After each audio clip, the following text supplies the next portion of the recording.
Hello guys, कैसे हैं आप? उम्मीद करते हैं आप सब खैरियत से होंगे, खुश होंगे। देखने जा रहे हैं नेक्स्ट पार्ट, तो करते वीडियो स्टार्ट।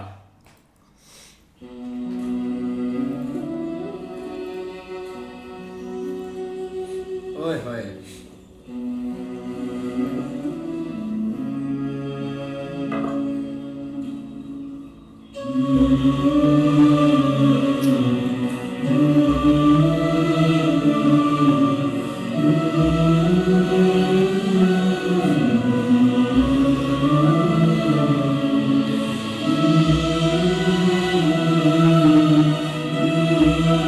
हाय हाय, क्या वाह वाह भाई वाह, सारे पाप वाले ये होते हैं संस्कार।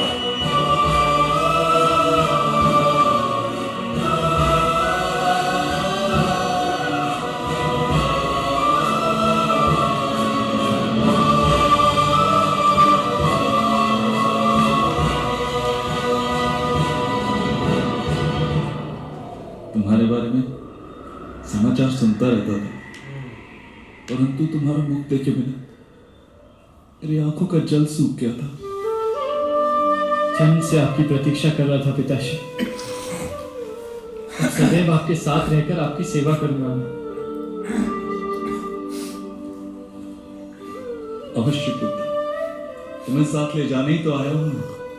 इतनी अद्भुत धनुर्विद्या कहां से सीखी तुमने? माता कहती है मोर के अंडे श्वेत या पीले ही होते हैं, किंतु फिर भी मोर का बाल सभी रंग लेकर जन्मता है। आपका पुत्र हूं, आप ही की कला लेकर जन्मा हूं। हाय हाय वाह।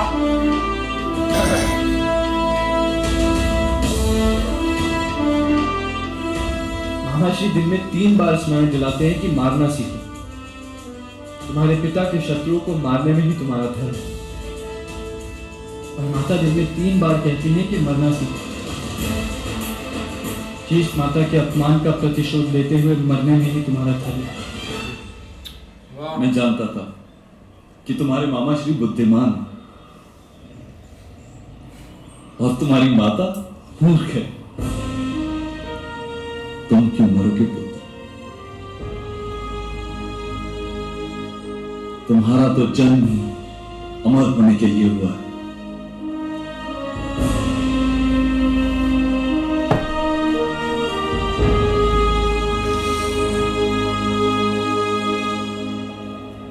कहाँ है तुम्हारी माता और मामा श्री कहाँ है?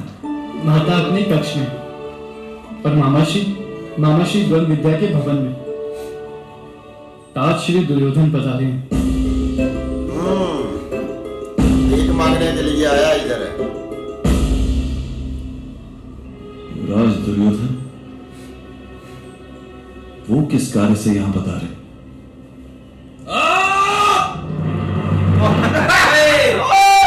ओए ओए ओए क्षमा कर दीजिए मुझे गुरुदेव, ओए ओए। क्षमा कर दीजिए मुझे। मेरा मन भटक रहा है। संसार में चारों ओर केवल मुझे शत्रु दिखाई देते हैं। अब सही चाल चल रहा है मामले वाली। केवल शत्रु दिखाई देते हैं मुझे। जीवन में अब कोई आनंद नहीं अंदर नहीं।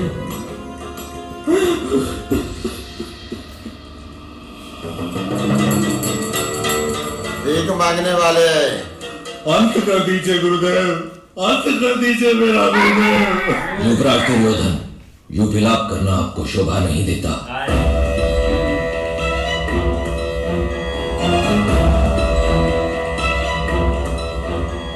गुरुदेव, आप जानते हैं रात्रि के अंधकार से भी अधिक भय लगता है ग्रहण समय के अंधकार से।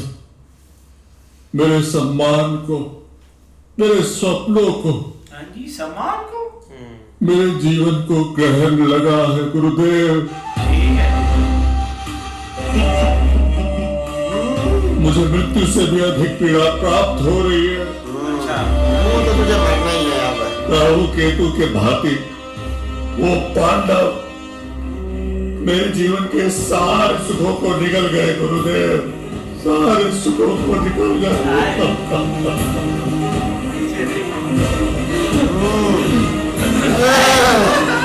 ओए ओए ओए ओए ऐसा क्या किया है पांडु पुत्रों ने? उन्हें तो वनवास मिला था, और दूसरी ओर तुम, जिसने अपना समस्त जीवन राजभवन में व्यतीत किया है।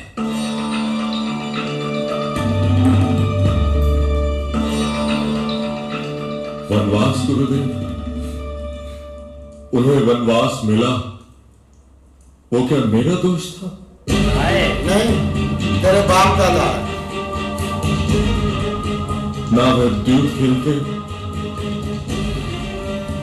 ना वे पराजित होते, किंतु गुरुदेव, मैं भाग्य में अन्याय लेकर जन्मा हूं। तू मेरे पिता के साम्राज्य पर मेरा अधिकार नहीं है। क्यों क्यों मेरे पिता अपना सिंहासन मुझे नहीं दे सकते? क्यों? ये कैसा न्याय है इस आर्यवर्त का? राज्य का भाग किया, चला कोई दुख ना दे। जिस कन्या से मेरा विवाह होने वाला था, उस कन्या का अपहरण किया उन पांडवों ने। मामे सुनी वाली चाल चल रहा है।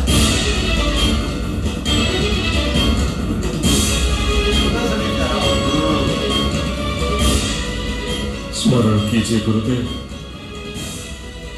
द्वारिका के विवाह मंडप से बिना विवाह के लौटना पड़ा मुझे। सारा आर्यवर्त हंसा मुझ पर गुरुदेव, सारा आर्यवर्त हंसा मुझ पर।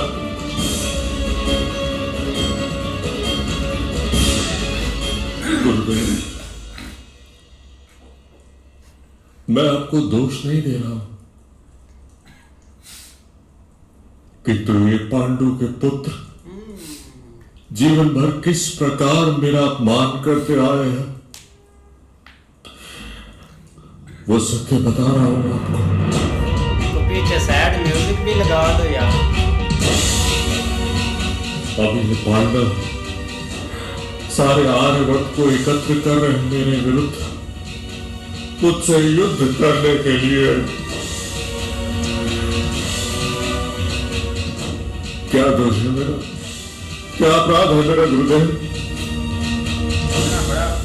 भरी सभा में किसी स्त्री का वस्त्र हरण करना क्या आपके लिए अपराध नहीं है भ्राता दुर्योधन? इधर से सुन, भीख मांगा। चुप करके सुने बात। भरी सभा में कोई दासी अपने स्वामी का अपमान करे तो उसे दंड देना अपराध किस प्रकार माना जा सकता है वासुदेव? हाँ, यदि दंड अति कठोर प्रतीत हो रहा है तो मैं क्षमा मांग लेता हूं, प्रायश्चित कर लूंगा मैं।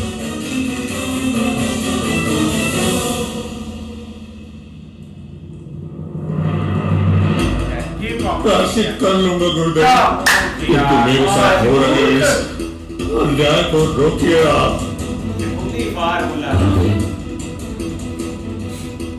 यदि युद्ध हुआ तो मुझे भी उसका प्रतिकार करना ही होगा। तो कार्य युद्ध है, रोका किसने? कुरुवंश की सारी संपत्ति नष्ट हो जाएगी। गुरुदेव, केवल आप ही हैं जो इस युद्ध को रोक सकते हैं। मैं भला क्या कर सकता हूं युवराज दुर्योधन?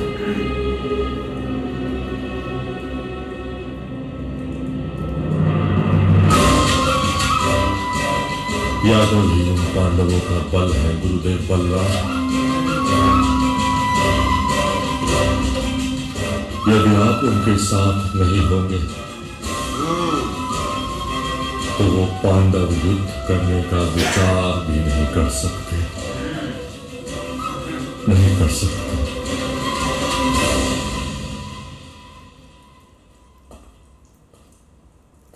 कृष्णा जी कृष्ण जी जवाब देंगे। आपकी इच्छा क्या है भ्राता दुर्योधन? बताएं जरा। क्या करना चाहिए हमें? ये बोलेगा तो कृष्ण जी इसका मुंह बंद भी करेंगे। आपको और महाबली श्री बलराम को हम क्या परामर्श देंगे वासुदेव? कोई नहीं, जवाब दे देते हैं आपको कृष्णा जी। क्या बात है भाई। एक देखें कैसे कहानी डाली जा रही है। दुर्योधन ऐसे आंसू बहा रहा है, पता नहीं कि क्या हो गया। लेकिन ये कि अब यहाँ की इनकी यही इच्छा है कि यहाँ पर ना दूसरा यादव कृष्णा जी बलराम जी इनकी साइड लें या पीछे हट जाएं।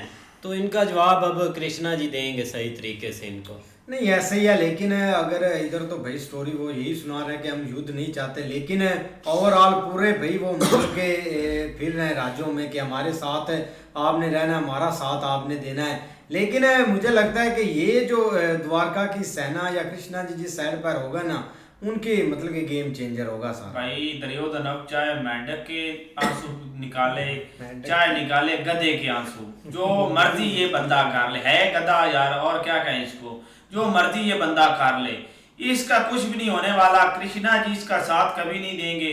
और रही बात कृष्णा जी ऐसा ऐसा जवाब देंगे ना इनको, ये जो आधा अंधा आया इनके साथ और आधा लंगड़ा, ये तो भाई दुम दुबाता यहाँ से भागता बनेगा। भाई बलराम ने पहले तो धोबी की तरफ, जैसे धोबी का कुत्ता ना घर का ना घाट का, इसको जैसे धोया है ना पहले, उसके बाद जो मामेश कुनी ने इसको बातें बताई थी ना कि आपने पाँव नहीं छोड़ने, पाँव पकड़े रखने हैं। लेकिन अगर भाई कृष्णा जी इधर ना होते तो शायद बलराम जी को वो मना लेता। लेकिन जैसे वो बात करता है कृष्णा जी आगे से जवाब देने के लिए हाजिर हो जाते हैं।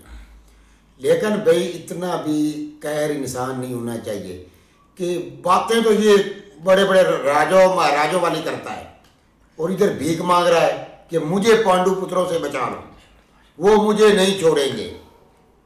तो अपना जिस वक्त तू उधर अपने राज्य में था तो द्रौपदी जी की तो बेइज्जती कर रहा था, उस वक्त ऐसे करता था, इधर बैठ इधर बैठ। तेरी औकात इतनी थी कि तू पैरों में बैठकर भीख मांग रहा है, युद्ध तू कर नहीं सकता। तू उधर थपोकड़े किस बात के बीमार रहा था कि एक औरत को अपने इधर बिठाना चाहता था। ये तेरी औकात है। और मामा जो है वो तुझे कितनी देर से पिटवा रहा है, वो उधर। यार ये कौन सी जिंदगी जी रहे हो? इससे बेहतर है किसी गंदी नाली में डूब के मर जाओ मामा बाजा। यही आपकी औकात है।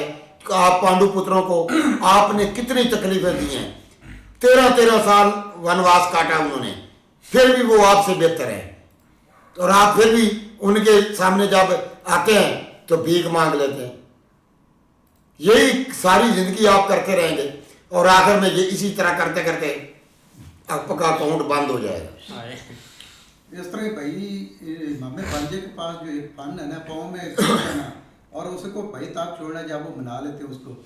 लेकिन इधर भाई बोल रहा है अपना दुर्योधन के हमने कौन सा जुर्म किया है, आपने भाई अपना सही कौन सा काम किया है पांडु पुत्रों के साथ या दूसरा पंचाली के साथ।